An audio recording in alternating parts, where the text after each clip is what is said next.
बोलो लक्ष्मी नारायण भगवान की जय। दोस्तों, आज हम बात करने वाले हैं काल सर्प दोष के बारे में।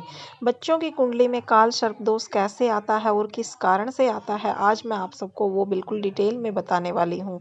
देखिए, जब कोई लेडी प्रेग्नेंट होती है और वो भगवान के स्नान करवाती है और स्नान करवाने के बाद अगर वो शिव जी भगवान को और बाकी सभी भगवान को, जैसे लक्ष्मी माँ को, गणेश जी को और लड्डू गोपाल को, सबको एक ही थाली में स्नान करवा रही है, उसके बाद उस जल को, वो सारे जल को विसर्जित कर देती है तुलसी में, तो ऐसा करना बहुत ही गलत चीज़ है।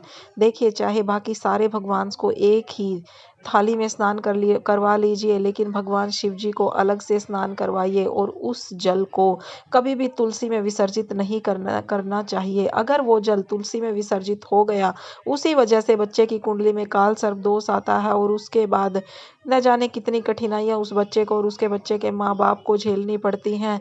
फिर बहुत सारी पूजा और बहुत सारे पंडित बातों को बहुत गोल मटोल करके ऐसे ही बताते रहते हैं और समझ नहीं आता कि कौन सी चीज़ हम सही कर रहे हैं और कौन सी चीज़ गलत कर रहे हैं, जिससे बच्चे को ज़िंदगी भर कठिनाइयों का सामना करना पड़ता है। कई बार बच्चा पढ़ाई में पीछे रह जाता है और कई बार उसको उन्नति में भी, उसकी ज़िंदगी में उन्नति नहीं हो पाती। वो मेहनत बहुत करता है लेकिन उसको फल नहीं मिलता। इन ऐसी-ऐसी समस्याओं का सामना उसको करना पड़ता है। तो ध्यान रखना चाहिए ऐसी-ऐसी माताओं को और बड़े बुजुर्गों को, अगर जिनके घर में प्रेग्नेंट औरत है और वो इस तरह का कोई काम कर रही हैं कि भगवान को नहला के, स्पेशली शिव जी भगवान को नहला के उस जल को वो तुलसी माँ में अगर विसर्जित कर रही हैं, तो निश्चिंत ही 100% काल सर्प दोष उस बच्चे की कुंडली में अपने आप से ही आ जाएगा। ऐसा कोई ग्रह और इन सब चीज़ों का ये फेरबदल नहीं है।